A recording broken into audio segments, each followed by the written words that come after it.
This is I Hear Things for April 25th, 2021.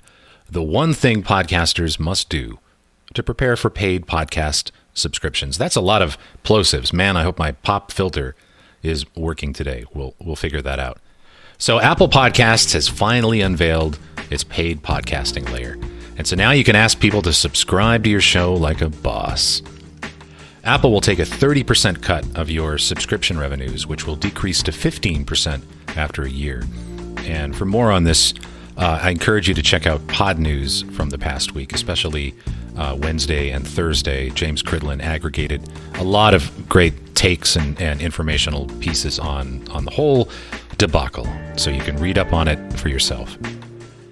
Apple used to be by far the number one place to get podcasts, but today Spotify and YouTube have really grown their own audiences, and often those are new audiences to podcasting itself, certainly enough for there to be a big three in podcasting at least. This move by Apple is certainly going to get us talking about them again as a preeminent force in podcasting, and I know there have been some hiccups in the road. I saw a Twitter thread from Transistor FM's founder Justin Jackson. He had some issues getting some of his content up there, and some of it disappeared, I know, for James Cridlin.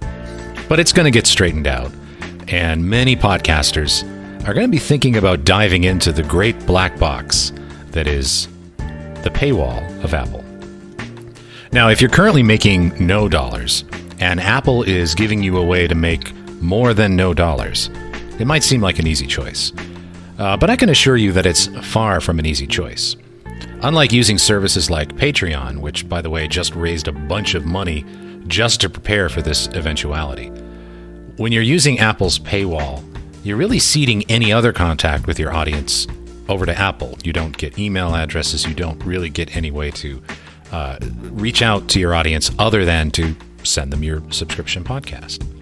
Now, I'm not going to spend a lot of time here on a spicy hot take about this. I can't really advise you what to do without spending a lot more time with your individual situation.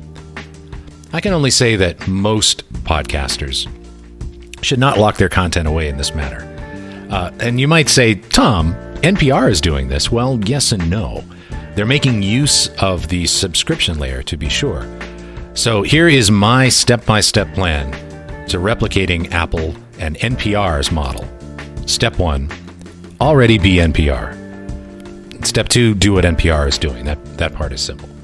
NPR can do this because they already have a massive audience, and that audience is accustomed to direct support of NPR programming. And NPR isn't making that content exclusive. You're still going to be able to get it.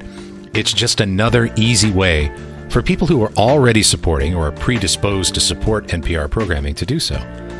They're facilitating an existing behavior. They're not trying to create a new one. So it's hard to do two things at once when you're building a media brand. Do you want to build your audience right now? Or do you want to monetize your audience right now? If it's the latter, if it's monetizing, then you already need a sizable audience. You need enough of an audience to monetize. If it's the former, to build an audience, well, charging for your content is a great way to disappear from the public eye. If you want to grow an audience in podcasting, you need to be leading with your best content and making that content available as widely as you possibly can. Now, I wrote about exclusive content a couple of weeks ago in my I Hear Things newsletter. It's rarely effective in podcasting. Now, rare is not never, but rare is rare. Luminary tried to do both, right? They tried to attract a new audience and monetize that audience from scratch all at the same time, and it's really, really hard to do. Now, a lot's been written about the import of Apple's move for creators, but my job is and always has been about audiences.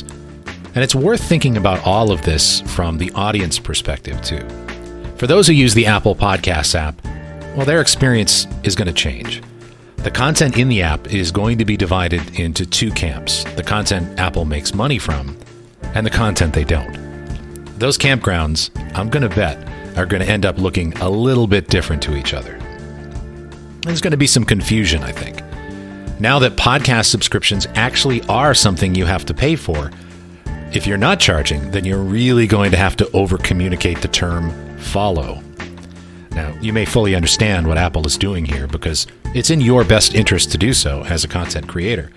But your listeners, they don't. And they won't. They're not going to care about any of that. They're going to need to know the one simple thing to do, the one thing you want them to do. You can't rely on Apple getting this right for your listeners. I mean, they probably will. They're good at this stuff. But guiding an audience to the best experience of your podcast, that's your responsibility and not Apple's. Now, I'll wrap this up by suggesting the most important thing you can be doing right now, and you're probably not doing it. The most important thing a creator can be doing to prepare for Apple paid podcast subscriptions and Spotify when that happens. Build your email list. Monetizing through Apple is fine, but Apple controls access to that part of your audience, right? Spotify is going to do the same. Now, you may have an audience on YouTube, but what do you do with them, right, if you're charging for your content elsewhere? Having your audience A, split across multiple platforms, B, experiencing your show differently on those platforms, and C, not accessible to you in a unified manner. It's going to be really difficult for you to tie all that together. Yugoslavia couldn't do it, and likely neither can you. I talked to podcast network executives and the producers of some of the medium's biggest shows, and many of them don't have an email list for their shows either, so don't feel bad if you haven't done this yet. But the only way to keep your wits about you in the increasing balkanization of podcasting is to control at least one unified point of access. For me, that's my newsletter. I've built my newsletter first, before this show. You should have as many points of distribution for your podcast as possible. You should be everywhere. I don't care where they listen, as long as they do. But distribution is not access. Access is a different dog. Here's my last thought on this, and I hate to say it, but this fully puts the word free back into play when you're talking about your podcast. Second topic I want to tackle this week is how I'd spend that sweet, sweet Clubhouse money. So Clubhouse just got another infusion of venture capital, one that values the service at $4 billion. Now, I'll remind you that Clubhouse is not worth $4 billion until someone buys them for $4 billion. So I'm not going to get worked up about an outsized valuation. But now that they've got some cash, well, what should they do with it? Well, as I mentioned a few minutes ago, my job is and always has been about the audience. Where to find an audience, what do they want, what don't they want, and how not to lose them. In that spirit, I decided to spend some time experiencing Clubhouse as an audience member and not as a moderator or a speaker. So for the last month or so, with a couple of very tiny exceptions, I've resisted the urge to hop on that virtual stage, and I've hung back and experienced Clubhouse as a consumer, as an audience member, and not as any kind of a creator.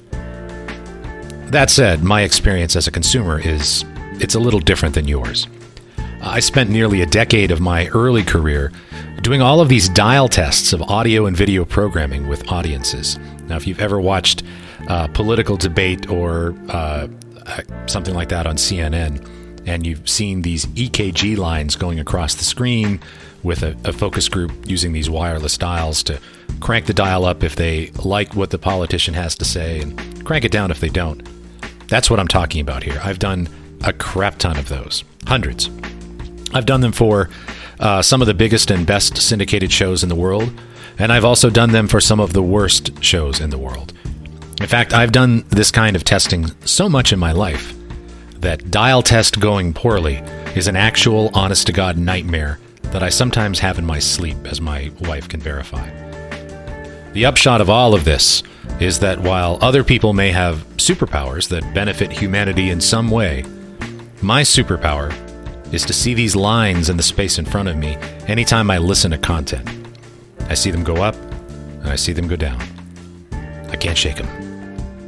It's as useless a superpower as being able to shoot cotton balls from your eyes. So I'm not going to be asked to join the Justice League, and I've made my peace with this. And let me tell you this.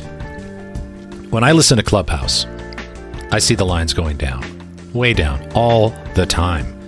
I have friends that argue with me about this, but those friends are generally speaking or they're moderating rooms. And I'll tell you, speaking on Clubhouse It's fun if you like that kind of thing. Being on stage and moderating and speaking is engaging, but that experience is very atypical. Most of us aren't speakers, and most of the time, there's nothing interesting on Clubhouse.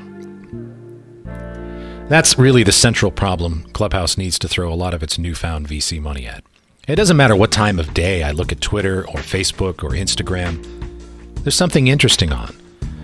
Look at Clubhouse right now. There is nothing interesting on.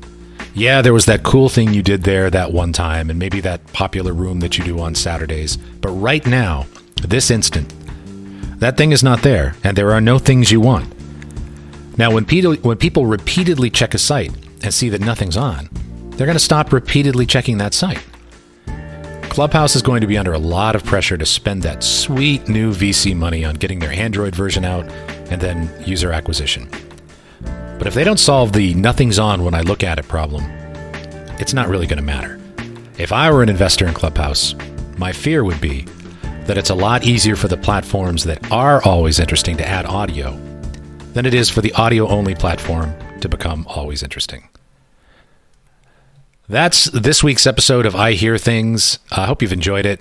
If you like what you heard, please subscribe to the show. Please follow the show. Don't subscribe to it. That would cost you money. Just follow it. Go to tomwebster.media. Sign up for the I Hear Things newsletter, and you'll get an email about this show every single week. Thanks so much for listening, and I'll see you next time.